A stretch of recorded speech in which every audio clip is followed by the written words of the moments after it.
ஞானானந்தமயம் தெய்வம் நிர்மலஸ்படிகாகிருதியும் ஆதாரம் சர்வ வித்யானாமயகிரீவம் பாஸ்பகே. நமஸ்காரம். நேயர்கள் அனைவருக்கும் அஸ்ட்ரோ கேஎஸ் ஐயங்காரின் பணிவான நமஸ்காரங்கள். அஸ்ட்ரோ டிவி நேயர்களுக்கு அஸ்ட்ரோ கேஎஸ் ஐயங்காரின் பணிவான நமஸ்காரங்கள். வார பலன் 8/1/2024 14/1/2024 வரை உண்டான வாரத்திற்கு எந்தெந்த ராசிக்காரர்களுக்கு என்ன பலன்கள் அப்படின்றத பார்ப்போம். இந்த வாரத்தில் முதல்ல இந்த வாரத்தினுடைய கோல்சாரம் என்ன அப்படின்றத பார்ப்போம். அதற்கு பிறகு இந்த வாரத்தில் வரும் விசேஷ நாட்கள், மூன்றாவதாக இந்த வாரத்தில் எந்தெந்த ராசிக்காரர்களுக்கு சந்திராஷ்டமம் அப்படின்னு பார்ப்போம். காலபுருஷ தத்துவத்தின் முதல் ராசியான மேஷ ராசியில் குரு பகவானும், 6ஆம் இடமான கன்னியில் கேது பகவானும், 8ஆம் இடம்னு சொல்லக்கூடிய விருச்சிகத்தில் சுக்கிரனும், 9ஆம் இடம்னு சொல்லக்கூடிய தனுசுவில் சூரியன், செவ்வாய் மற்றும் புதன், கும்பத்தில் சனி பகவானும், மீனத்தில் ராகு பகவானும் இந்த வாரத்தில் இருக்கா. இந்த வாரத்தில் 8ஆம் தேதி அன்னிக்கே புத பகவான் விருச்சிகத்திலிருந்து தனுசுக்கு போயிடுறார். சந்திர பகவான் அனுஷ நட்சத்திரம் விருச்சிக ராசியிலிருந்து 8ஆம் தேதி ஆரம்பித்து 14ஆம் தேதி ராத்திரி சதய நட்சத்திரம் தாண்டி போகிறார். இதன் மூலியமாக அவர் விருச்சிக ராசியிலிருந்து கும்பராசிக்கு போகிறார், கும்பராசி வரலும் போகிறார். இந்த வாரத்தில் வரக்கூடிய விசேஷ நாட்கள் அப்படின்னு பார்த்தோம்னா 8ஆம் தேதி அன்னிக்கு துவாதசி, அதற்கு பிறகு 9ஆம் தேதி அன்னிக்கு திரையோதசி, அதாவது பிரதோஷ காலம்னு சொல்லுவாள். இந்த துவாதசி அன்னைக்கு 8ஆம் தேதி அன்னைக்கு மகாபெரிவா ஜெயந்தின்னு போட்டிருக்கு. மகாபெரிவாவுடைய அன்னைக்கு ஆராதனைகள் நடக்கும். 9ஆம் தேதி அன்னைக்கு பிரதோஷ காலம் சுக்லபட்சத்திலையும் கிருஷ்ணபட்சத்திலையும் மாதத்துக்கு 2 தரம் வரும். சில பேர்லாம் வேண்டிப்பா இந்த மாதிரி என்னுடைய இந்த காரியங்கள்லாம் நிறைவேறத்துக்காக நான் ஒரு 24 பிரதோஷம் இல்லைன்னா 48 பிரதோஷம் விரதம் இருக்கிறதா வேண்டிப்பா. அவள்லாம் சாயந்தரம் 5:45 6:15 மணி வரலும் உண்டான காலகட்டத்தில் உண்டான தீபாராதனையை சிவன் கோவிலில் பார்த்துட்டு அதற்கு பிறகு பிரதோஷத்தினுடைய விரதத்தை முடிக்கிறது தான் பொதுவாக பண்ணுறது. பொதுவாகவே இந்த பிரதோஷம் வேண்டிக்கிறது என்னென்னா, கஷ்டங்கள் போகிறதுக்கும், குழந்தை பிராப்தி ஏற்படுறதுக்கும், மிகுந்த பிரச்சனைகள் இருக்கிறதுக்கும், திருமணம் ஆகாதவர்களுக்கும், திருமணம் ஆன தம்பதியினருக்கும் பிரச்சனைகளுக்கும், திருமணம் ஆகாதவர்கள் அவர்களுக்கு உண்டான தோஷங்களை தீர்ப்பதற்கும் இந்த பிரதோஷ கால விரதம் இருக்கா. பொதுவாகவே பார்த்தோம்னா பிரதோஷ காலம்ன்றது சிவன் கோயிலில் மிகவும் ஏற்றமான விசேஷம். அதற்கு பிறகு 9ஆம் தேதிக்கு அப்புறம் 10ஆம் தேதி அன்றைக்கி பார்த்தோம்னா மார்கழி மூலம், அதாவது ஹனுமத் ஜெயந்தி அப்படின்னு சொல்லக்கூடியது. மார்கழி மூலம், மார்கழி மாதம் மூல நட்சத்திரம் ஆஞ்சநேயனுடைய பிறந்த தினமாக கொண்டாடப்படுறது. அதனால் ஹனுமத் ஜெயந்தி. இப்போ சனி பயிற்சி எல்லாம் வேறு ஆயிருக்கு. சனி பகவானை கட்டியவர் அப்படின்னு சொல்லக்கூடியவர் ஆஞ்சநேய பெருமான். அதனால் ஆஞ்சநேய ஜெயந்தி ரொம்பவும் விசேஷம். 11ஆம் தேதி அமாவாசை தினம் அன்றைக்கி முன்னோர்களுக்கு திதி கொடுக்க வேண்டியது, இதெல்லாம் பண்ண வேண்டியது. அதாவது பேரண்ட்ஸ் இல்லாதவா, தாய் தந்தையர் இல்லாதவா முன்னோர்களுக்கு திதி கொடுக்க வேண்டிய நாள் மார்கழியில் வர்ற அமாவாசை.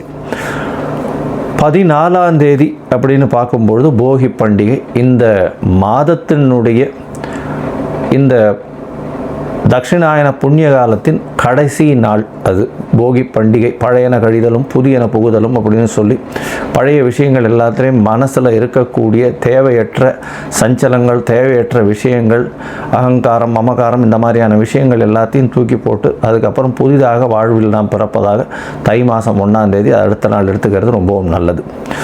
இந்த வாரம் பார்த்தேனால் எந்தெந்த ராசிக்காரர்களுக்கு சந்திராஷ்டமம்னா மேஷம், ரிஷபம், மிதுனம், கடகம், இந்த 4 ராசிக்காரர்களுக்கும் சந்திராஷ்டமம்.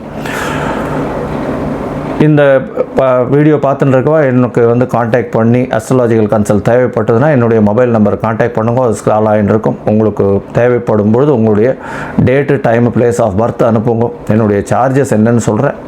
அதற்கு பிறகு உங்களுக்கு PDF போட்டு டைம் கரெக்ஷன்ஸ், டேட் கரெக்ஷன், இல்லைன்னா சந்தி இருக்கா அப்படின்றத பார்த்துட்டு அந்த சந்தி பார்த்து டிசைட் பண்ணி எந்த நட்சத்திர பாதத்தில் வரீங்க அப்படின்றத டிசைட் பண்ணிவிட்டு அதற்கப்புறம் இன்றைய கோல்சாரம் எப்படி இருக்குது, உங்களுக்கு தசாபுக்தி அந்தரம் சூக்ஷ்மம் எப்படி இருக்குது, இன்றைய கோல்சார காலகட்டங்கள் எப்படி இருக்குது அப்படின்றதையும் பார்த்து உங்களுக்கு உண்டான பரிகாரம் என்ன அப்படின்றதையும் சொல்கிறேன். இந்த வாரம் வரக்கூடிய சந்திராஷ்டம நாட்கள் அப்படின்னு சந்திராஷ்டமம்ன்றது வந்து மேஷம், ரிஷபம், மிதுனம், கடகம் ஏற்கனவே சொன்ன எளிய பரிகாரம். அதாவது சந்திராஷ்டம நாட்களில் புதிய முயற்சிகள் வேண்டாம், வெளியூர் வெளிமாநில பிரயாணங்கள் வேண்டாம். ஒருவேளை பண்ண வேண்டிய அதாவது நிர்பந்தத்தில் இருந்தீர்களே ஆனால், கட்டாயத்தில் இருந்தீர்களே ஆனால், சந்திரனுக்கு உண்டான எளிய பரிகாரம் அப்படின்னு சொல்லக்கூடிய அகத்திக்கீரை கட்டு அருகில் இருக்கக்கூடிய கோசாலைக்கு வாங்கி கொடுங்க. ஏன்னா துவாதசியும் வருது 8ஆம் தேதி, அதனால் கோசாலைக்கு வாங்கி கொடுங்க. அதன் மூலியமாக சந்திராஷ்டமத்தின் தாக்கம் குறையும் அப்படின்றத சொல்கிறேன். அதற்கு மூலியமாக சந்திராஷ்டமத்தின் தாக்கம் குறைஞ்சதுன்னா தடங்கள் வராமல் இருக்கும் செய்யும் வேலைக்கு. சரி, இப்போது இந்த வாரம் 8/1 14/1 வரை உண்டான நாட்களுக்கு மேஷம் முதல் மீனம் வரை எப்படி இருக்குது ஒரு ராசியான்னு பார்க்கலாம். விருச்சிகம், விசாகம், அனுஷம், கேட்டை இந்த 3 நட்சத்திரம் 9 பாதங்களை கொண்ட ராசி. ராசியின் அதிபதி அப்படின்னு சொல்லக்கூடியவர் செவ்வாய் பகவான் ராசிக்கு 2ஆம் இடத்துல இருக்கிறது விசேஷம். உங்களுடைய ராசிக்கு 2ஆம் இடத்துக்கு உண்டான குரு பகவான், அதாவது தனகாரகன், தனஸ்தான அதிபதி அப்படின்றவர் உங்களுடைய ராசிக்கு 6ஆம் இடத்துல இருக்கார். பரிவர்த்தனை யோகம் அமையிறது. புதிய கடன் வாங்கக்கூடிய வாய்ப்பு உண்டு, புதிய நிலம் வாங்கக்கூடிய வாய்ப்பு உண்டு, புதுசாக நீங்கள் வண்டி வாகனம் வாங்கக்கூடிய வாய்ப்புகள் இந்த வாரத்தில் இருக்குது. போய் அட்வான்ஸ் கொடுத்துட்டு வரக்கூடிய காலகட்டமாக இருக்கும். இந்த வாரத்தில் பார்த்தோன்னா உங்களுடைய ராசிக்கு 4ஆம் இடத்துல சனி பகவான் இருக்கார். சனி பகவான் 4ஆம் இடத்துல இருக்கிறதுனால அர்த்தாஷ்டம சனின்னு சொல்லுவோம். இது ஏற்கனவே 2-3ஆவது வாரம் ஆயிடுத்து. இந்த காலகட்டத்தில் கொஞ்சம் உடல்நிலையில் ஜாகிரதையாக இருக்கிறது நல்லது. எந்த ஒரு விஷயத்துக்கும் படிக்கக்கூடிய மாணவர்களுக்கு சிறு சிறு தடங்கல்கள் வந்து போகும். 5ஆம் இடத்தில் இருக்கக்கூடிய ராகு பகவான் மூலியமாக உங்களுக்கு சிறு பதவி புகழ் அந்தஸ்தில் சற்று கம்மியாகக்கூடிய வாய்ப்புகள் நிச்சயமாக உண்டு. உங்களுடைய ராசிக்கு பார்த்தாலேனா ராசியிலேயே சுக்கிர பகவான் இருக்கிறது. அவரே 12ஆம் அதிபதி. 12ஆம் அதிபதி ராசியிலே இருக்கிறது பெரிய ஏற்றத்தை கொடுக்கக்கூடும். ஏன்னா சுபர் அப்படின்னு சொல்லக்கூடியவர் ராசியிலே இருக்கிறது நல்லது. இந்த வாரம் அதாவது 8/1/2024 14/1/2024 வரை உண்டான வாரத்தில் சந்திர பகவான் உங்களுடைய ராசியிலேயே இருக்கிறது பெரிய விசேஷம். 9ஆம் அதிபதி ராசியிலேயே இருந்து சுக்கிரனோட சம்பந்தம் இருக்கிறதுனால நல்ல ஒரு ஏற்றம் கொடுக்கும். தந்தையின் மூலியமாக பொருள் உறவு வரக்கூடிய வாய்ப்புகள் நிச்சயமாக உண்டு. உங்களுடைய ராசிக்கு பார்த்தோம்னா 2ஆம் இடத்துல சந்திர பகவான் போகிறார். 4 கிரகங்கள் அங்கே இருக்கக்கூடிய காலகட்டமாக இருக்குது.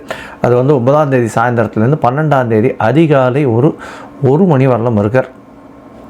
இந்த காலகட்டத்தில் சூரியன், சந்திரன், செவ்வாய், புதன் 4 கிரகங்கள் இருக்குது. இது ஒரு பெரிய ஏற்றத்தை கொடுக்கும். பணவரவிற்கு பஞ்சம் இருக்காது. பணத்தில் நல்ல ஒரு அபிவிருத்தி இருக்கக்கூடிய காலகட்டமாக இந்த வாரம் அமையிறது. உங்களுடைய ராசிக்கு பார்த்தோம்னா 3ஆம் இடத்துல சந்திர பகவான் போகிறார். 3ஆம் இடத்துல 12ஆம் தேதி அதிகாலை 1 மணியிலிருந்து 14ஆம் தேதி காலை 2:55 3 மணி வரலாம் இருக்கார். இந்த காலகட்டத்தில் பார்த்தோம்னா உங்களுக்கு முயற்சிகள் அனைத்தும் வெற்றி பெறும். அதை தவிர வெளியூர் வெளிமாநிலம் போகிறதுக்குன்னு பார்த்துட்டு இருப்பீங்க. குடும்பத்தை விட்டு பிரிந்து செல்லக்கூடிய வாய்ப்புகள் நிச்சயமாக வரும். படிக்கிறதுக்கு பார்த்துட்டு இருக்க மாணவர்களுக்கு குடும்பத்தை விட்டு வெளியூர் நாடு போக வேணும்னு பார்த்துட்டு இருக்கவாளுக்கு நல்ல ஒரு ஏற்றம் கிடைக்கக்கூடிய காலகட்டமாக இந்த வாரம் அமையிறது. இந்த வாரத்தில் உங்களுடைய ராசிக்கு 4ஆம் இடத்துல சந்திர பகவான் போகிறார். 14ஆம் தேதி காலை 5:30 மணியிலிருந்து அங்கே இருக்கார். இந்த காலகட்டத்தில் 4ஆம் இடத்துல இருக்கக்கூடிய சனி பகவான் நல்ல ஒரு ஏற்றத்தை கொடுப்பார். படிக்கக்கூடிய மாணவர்களுக்கு சற்று பின்னடைவு ஏற்படும். ஏன்னா அவளுக்கு டிஸ்ட்ராக்ஷன்ஸ் கொஞ்சம் அதிகமாக இருக்கக்கூடிய காலகட்டமாக இருக்குது. அதுவும் இந்த விருச்சிக ராசிக்காரர்கள், சமையல் கலை வல்லுநர்கள், இரும்பு மற்றும் அது உபகரணங்கள் செய்யக்கூடியவர்கள், அதை தவிர மண் சம்பந்தப்பட்டவர்கள், ரியல் எஸ்டேட் பிஸ்னஸ் பண்ணுறவா, அதை தவிர மருத்துவம், மருந்து சார்ந்த தொழில் பண்ணுறவா, யூனிஃபார்ம் சர்வீசஸில் இருக்கிறவா, இவாளுக்கெல்லாம் சற்று சறுக்கல் இருக்கக்கூடிய காலகட்டமாக இருக்கும். இருந்தாலும் பெரிய அளவுக்கு பிரச்சனை வருவதற்கு வாய்ப்புகள் நிச்சயமாக இல்லை. இந்த வாரத்தில் பார்த்தோம்னா காலபைரவரை போய் சேவிச்சுட்டு வாங்க. காலபைரவர் அஷ்டமி, அதாவது ஒவ்வொரு தேய்பிரை அஷ்டமிக்கு சேவிக்கணும். இந்த வாரம் அஷ்டமி இல்லை, இருந்தாலும் போய் காலபைரவரை போய் சனிக்கிழமை அன்றைக்கி போய் சேவிச்சுட்டு வாங்க. சனிக்கிழமை அன்றைக்கி ராகு காலத்தில் போய் சேவிக்கிறது பெரிய விசேஷம். அதே மாதிரி வியாழக்கிழமை போய் சேவிக்கிறதும் பெரிய விசேஷம். ஏன்னா சனி பகவானுக்கு குருநாதர்னு சொல்லக்கூடியவர் காலபைரவர். அதனால் சனி பகவானுக்கு குருநாதரான காலபைரவரை போய் சேவிச்சுட்டு வர்றதன் மூலியமாக நல்ல ஒரு ஏற்றமும் மாற்றமும் உங்களுடைய வாழ்வில் நிச்சயமாக வளரும்.